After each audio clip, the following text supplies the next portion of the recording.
You've wasted more nights than you can count. And no, that's not an insult. It's the truth you already know, but keep trying to bury under noise and distraction. You've gone to bed with a tight chest, a quiet panic humming beneath the surface.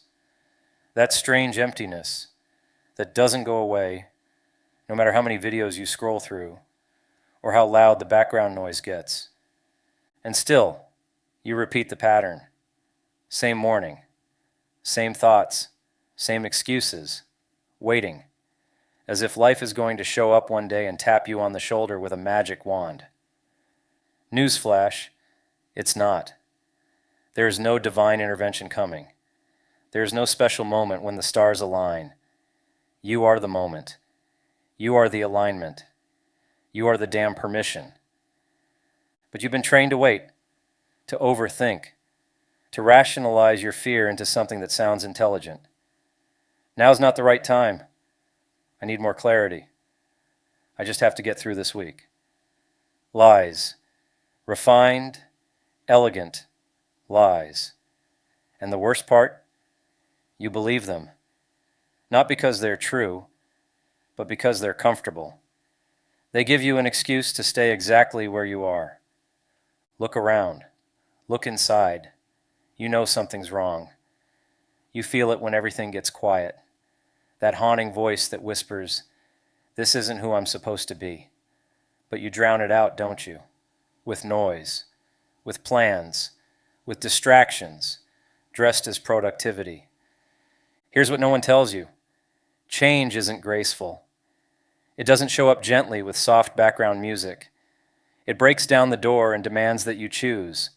Not tomorrow, not next week. Now it's violent, it's ugly, but it's real. So let's start there, with what's real. You don't need motivation. You don't need another 10-step plan. You need honesty. The raw, uncomfortable kind.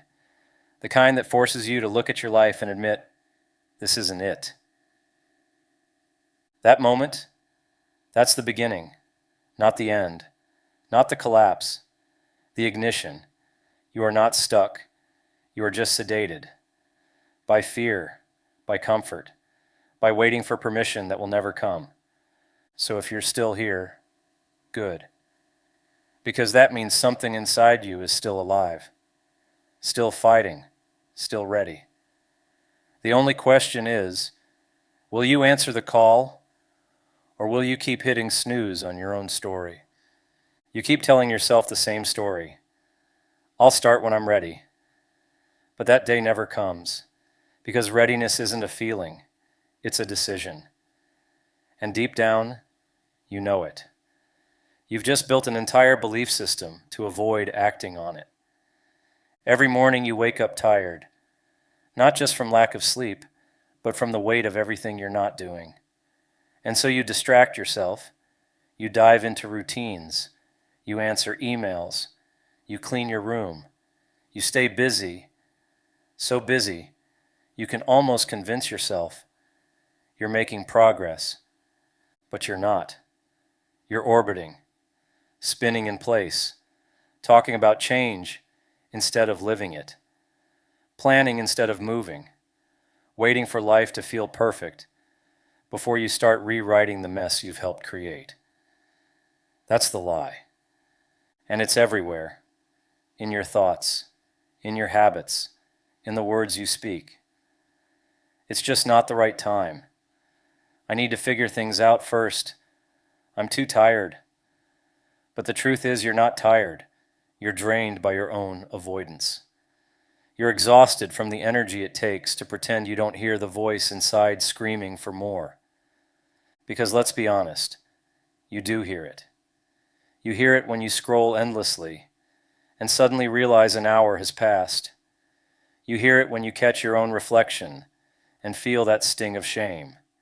You hear it when silence creeps in and there's nothing left to distract you. That's when it shows up, the truth you've been running from. And you negotiate with it. You try to silence it with logic. You say, tomorrow, just give me one more day. But truth doesn't bargain. It doesn't care about your schedule.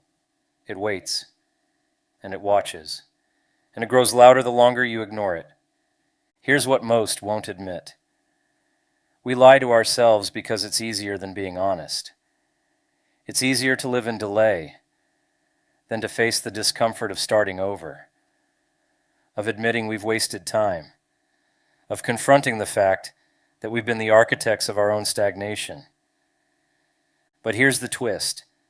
The moment you admit that is the moment you take back your power. Because now you're not a victim of circumstance. You're not stuck because of life. You're stuck because of choice. And if it's a choice, then it's something you can change. You owe yourself the truth, not the version that's easy to digest, the real one, the one that stings. Because that sting, that's how you know it matters. If you don't break the pattern will break you. No more rehearsals, no more stalling. This is the scene that changes everything, if you're brave enough to own it.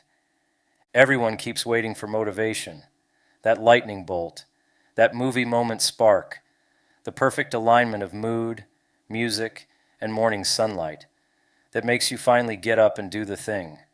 But here's the truth. Motivation is unreliable. It's a ghost. It shows up when it wants to and vanishes the moment things get hard. You think successful people are constantly motivated? They're not.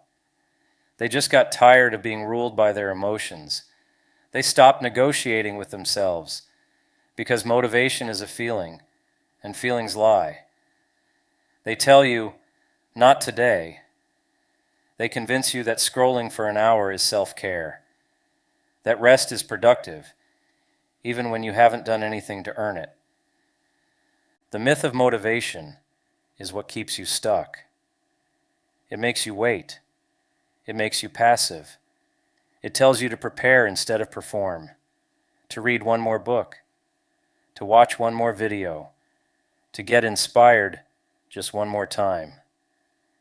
But you don't need more inspiration. You need action. Discipline doesn't ask how you feel. It doesn't care if you're tired, uninspired, or scared. It just moves.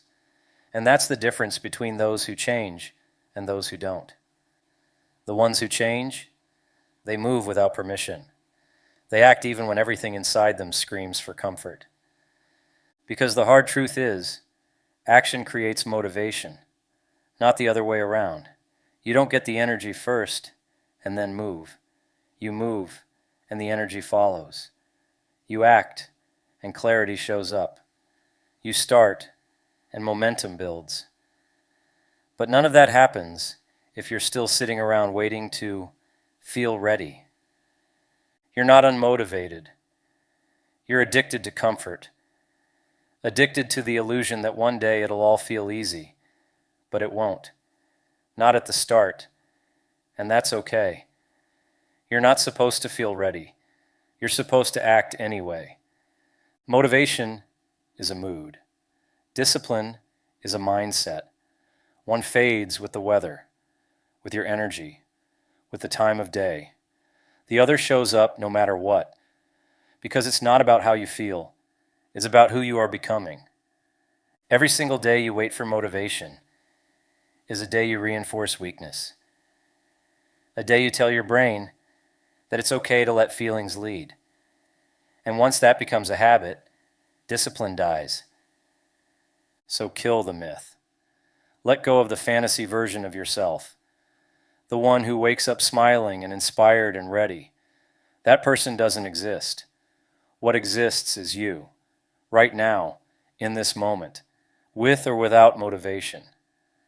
That's where power lives, not in the spark, but in the strike. In the moment you move without reason, without hype, without applause, just raw, determined action. Everyone wants change, but no one wants truth. And that's the problem. Real transformation doesn't come from vision boards and daily affirmations. It starts in the dark, in silence, in front of a mirror you've spent years avoiding. Brutal honesty isn't pretty. It's not supposed to be. It cuts. It burns. It rips off the mask you've glued to your face and forces you to look at what's underneath. No filters, no edits, just you. And every excuse, every fear, every flaw you've been running from. Nietzsche said it best. Become who you are. But here's the catch. Before you can become that person, you have to admit who you really are right now. The good, the bad, the disgusting. That's where it begins. You want to change? Grab a pen, a notebook, and go to war. Not with the world, with yourself. Write down everything you're doing wrong, everything you've been ignoring, the habits destroying your body, the thoughts eating your mind, the patterns repeating in every failed attempt to get better. No sugarcoating, no positivity fluff, just facts, cold, hard, personal facts. Because the truth doesn't care how you feel. It cares whether you're willing to confront it. This is the step most people skip. They want growth without grief, change without chaos. But the raw, unfiltered process of facing yourself is the price of real freedom. And most won't pay it. They'll scroll instead. They'll blame the system, blame their past, blame bad luck, anything but their own reflection. But you, if you're still here, maybe you're different. Maybe you're ready to bleed a little. Because that's what this takes. A clean cut into your own bullshit. A willingness to feel the sting of awareness and not flinch. Dostoevsky wrote that suffering is the origin of consciousness. And he was right. You can't awaken without pain. You can't evolve without friction. The parts of you that are dead inside, they won't come alive through comfort. They'll wake up through fire. So set the lies on fire. Every excuse you've ever told yourself, every false narrative you've clung to. Burn it, and then watch what's left. It won't be pretty, but it will be real. That's the method. Brutal honesty. Not once, daily. Not just in thought, but on paper, in ink. Because writing is a commitment, a contract, a mirror that doesn't lie back. You don't need a life coach. You don't need another podcast. You need a mirror, a pen, and the guts to admit what's been keeping you small. And once you see it, once you name it, you take away its power. But here's the twist. Becoming that version of yourself, the one who doesn't flinch in front of the truth, isn't about perfection. It's about power. The power to stand in your own mess and say, I own this, and I can change it. You don't need to fix everything tonight. You just need to break the cycle of denial. That version of you, the one who rises, they're not waiting for motivation. They're waiting for honesty, the kind that makes you flinch, the kind that leaves no room to hide. No one's coming to save you.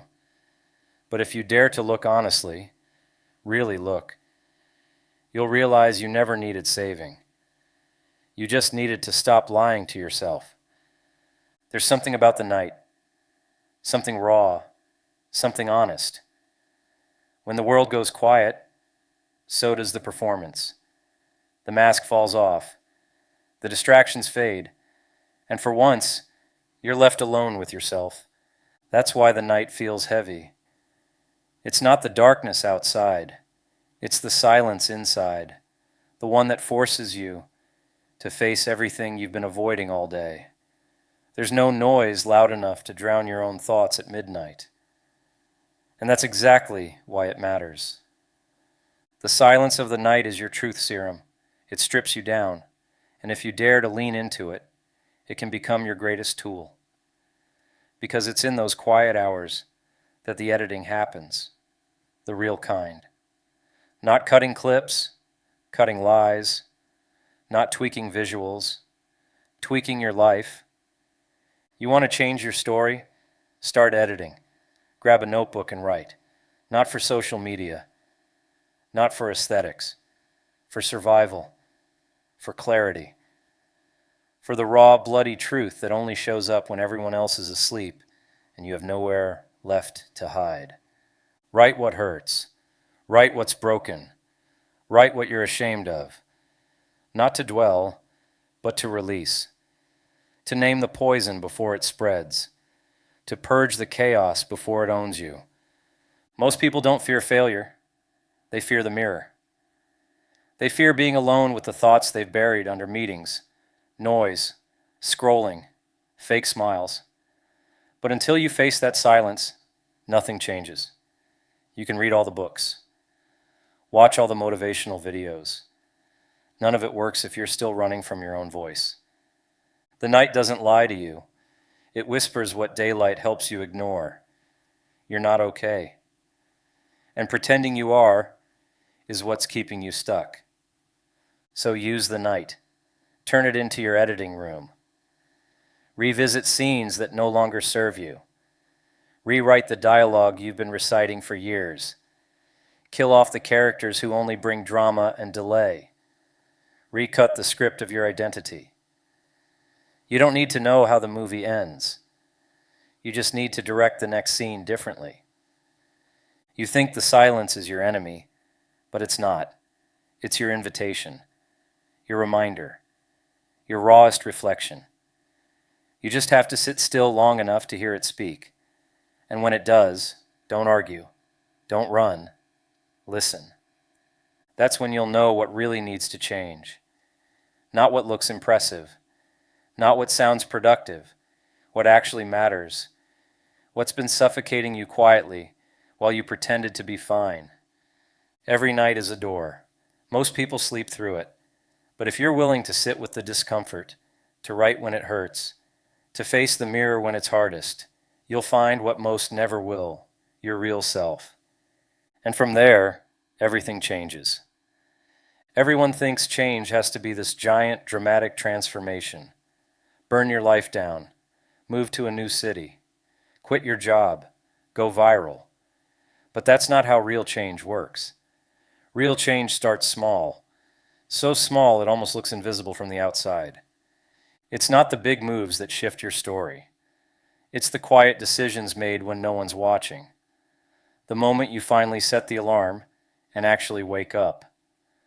The time you choose to say no instead of yes, out of habit. The second you open that notebook and write what you've been avoiding, you keep waiting for the right time, for the fear to go away, for the fog to lift. But here's the truth. That moment never comes. You don't feel ready before the change. You feel ready after, because readiness is a result, not a requirement. The idea that you need to feel right before doing the right thing is a trap. It's the reason you're stuck. You're trying to build momentum out of thin air, waiting for courage to arrive like a package at your door. But courage isn't a delivery. It's a choice. One small, defiant choice made in the middle of your fear. That's the moment everything shifts. Not because the world changes, but because you do. So stop overthinking. Stop strategizing your way into safety. Pick something, one thing, something uncomfortable, something you've been avoiding, and do it. Maybe it's making the call, saying what you really mean, writing one brutally honest paragraph in your journal. Doesn't matter what it is, just that it's real, just that it's yours. You don't need to fix your entire life in one night. You just need to prove to yourself that you can move, that you're not paralyzed, that you're not as powerless as you've told yourself for years. One action, one moment. That's how new lives begin. Not with a bang, but with a whisper that says, I'm not waiting anymore. The moment you realize that momentum is built, not found, that's when your life starts to shift. Because if you can move once, you can move again. And if you can move again, you can build rhythm. And rhythm becomes identity. This is how you change who you are, not by thinking about it, by doing, again and again, until the actions speak louder than the doubts. until your behavior silences your inner critic, until your daily choices rewrite the story you've been stuck in for years. Change doesn't need fireworks. It just needs movement. If you don't write your story, someone else will. The world has a script ready for you. Compliance, mediocrity, routine. A life you didn't choose. Playing a role you don't even believe in. Look around. How many people do you know who settled? Who gave up their pen and let someone else dictate the plot? They clock in, clock out, come home, scroll, sleep, repeat. Quiet lives of silent resignation. Do you want that? Is that how your movie ends? You tell yourself you have time, that you'll change later, that you'll start when things calm down. But let me say this clearly. Time is not your ally. Time doesn't wait. It moves whether you're ready or not. And one day you'll look up and realize it's too late to rewrite anything. That's the real fear. Not failure, not rejection, but regret. Waking up in a life that doesn't feel like yours and knowing you could have done something, but didn't. So here's the truth. This is your moment. Not because everything is aligned, but because you're breathing. And that's all it takes. Right now you can choose to take back the pen, to write one line, one decision, one shift that starts the whole damn story over. You don't need clarity. You need commitment. You don't need more time. You need to stop wasting the time you already have. And no, this won't be perfect. It'll be messy, inconsistent, raw. But that's how all great stories start. Not with confidence, but with courage. Not with certainty, but with defiance. So here's your call to action. Tonight, sit down. No distractions. No phone. Just you and the page. Write the truth you've been avoiding. Be brutally honest. Then pick one thing you'll do tomorrow. Not 10. 1. Make it real. Make it count. And then show up. Tired? Show up. Scared? Show up. Confused? Show up anyway. Because the only way to rewrite your story is to start showing up for the version of you who's been buried under excuses for far too long. Because here's the secret no one tells you. The story doesn't need to be perfect to be powerful.